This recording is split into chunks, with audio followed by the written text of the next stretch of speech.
El proyecto para mejorar el sistema de riego entre ahora en estado Bubali en diferentes aspectos particulares, entre otros, que está instalando una unidad principal prácticamente bau de agua. C2 Construction está realizando el trabajo onde su ingeniero nos explica qué es la diferencia entre el sistema bio de riego y el sistema nuevo. Put, collecteursput, die collecteursriool.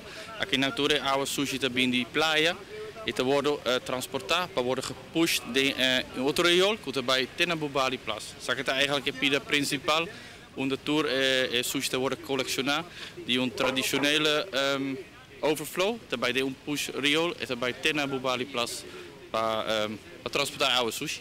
Cada elemento que você vai aqui traz 27 ton, mais ou menos. Uma pisa 27 ton. Tem três pisas, sobre na Aruba, não tem grua, que o talento fule put de solo viagem. Nós vamos preparar a bom de put.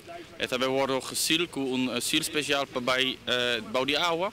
E nós também ponen de água, bouw água mes. Nós temos duiker também que se por sem caso, algo nós temos que direito bouw die água. Sobre o problema de situação aqui tá com não tem clip. Nós estamos pensando que clip que vai vir aqui não, mas não há ele.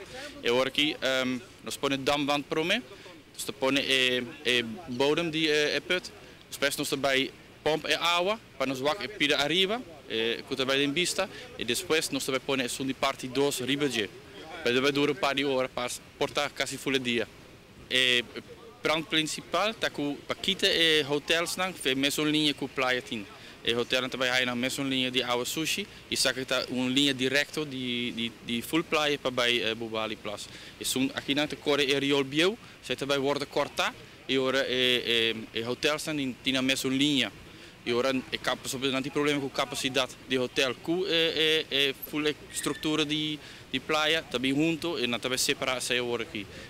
Não estava de problema com o fluxo de água sushi. Com o hotel tem para ser tem problema, não tem buffers aí também, que também melhorar o sistema agora aqui.